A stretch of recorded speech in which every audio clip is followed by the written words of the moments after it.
The end of last year, September, I'm sorry, I'm gonna get emotional.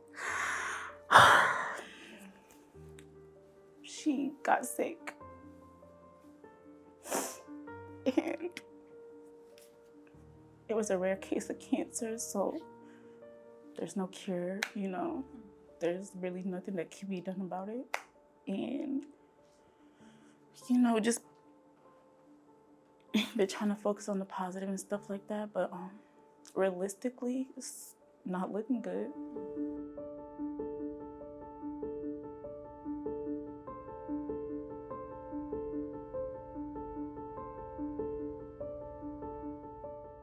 Well, first, the POA, because I have control over the situation, so I don't have to depend on other people to make decisions, that I should be making for her, and that's a big relief, especially because, like, I'm the oldest and I've never been through this before, so to actually love my mom enough and care for her enough to, like, take control of her life and actually love her and take care of her like she took care of me, that makes me happy and it's very peaceful because I was nervous. I wasn't sure what was about to happen, and I've never heard about a POA. I've never heard about guardianship, so it was very foreign, but it was very liberating to have Ellen here to help seriously a lot.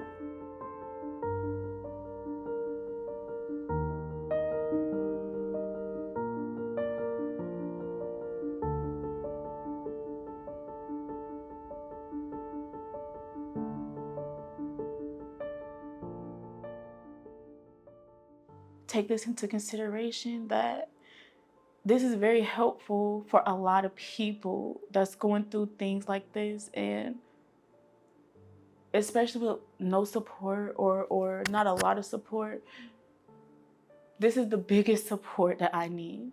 Like, I have resources. I'm not just hanging on by a thread. I can contact people and they help.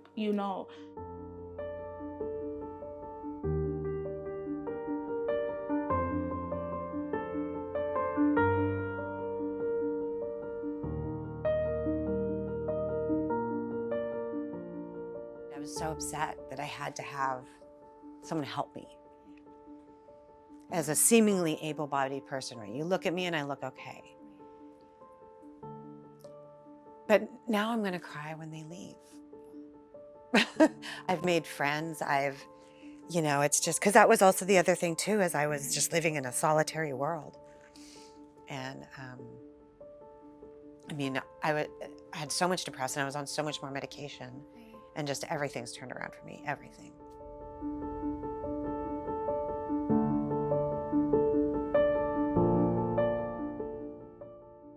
I would tell them that there are a whole world of people who only are able to exist healthy and happily because of this program.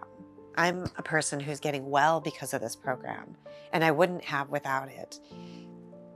There's going to be more after me.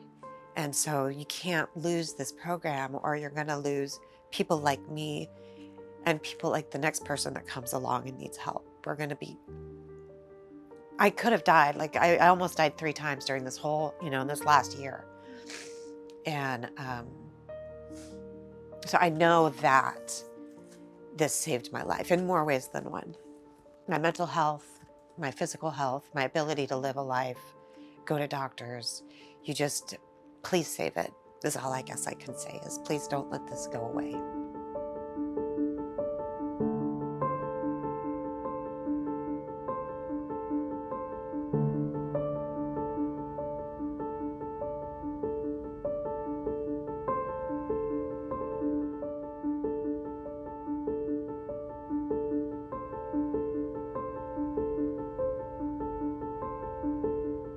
I had been experiencing some challenges with a bevy of things that I didn't even know at the time.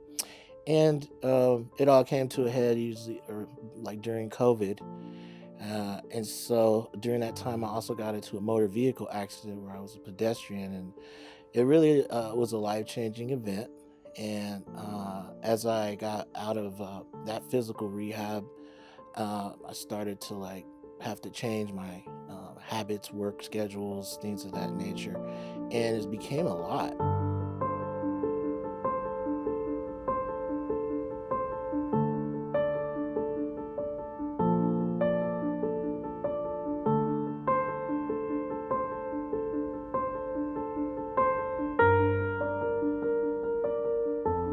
Yeah, the ability for her to still stick in there is like a testament to whatever program supervisors, managers, case managers, like if they're on the same page and they got the same training, like this is something that should be implemented and be available to as many people as possible, and more.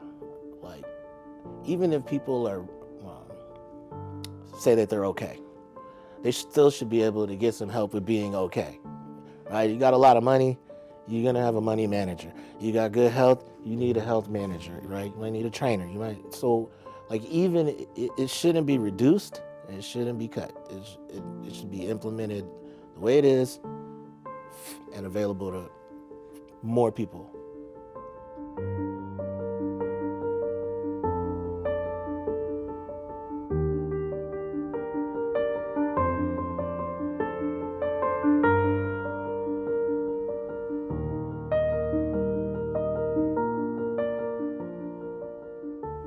It's been hard. When I was finally introduced to the food stamp, Medicaid, uh, the whole, just knowing that there's homes out there when I relocated out here, the doctors, it was amazing. And it was Miss Nancy who kind of advocated. So I started to learn where I can go to do my glasses.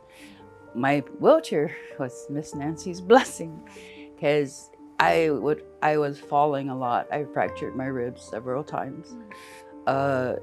If I didn't have the Medicaid, the Washington State insurance, I wouldn't know where I'd be. Not able to get out of bed.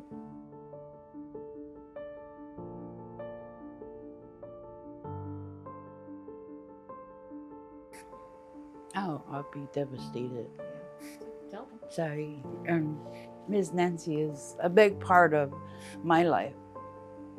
If you take her, oh my God, I'm so emotional.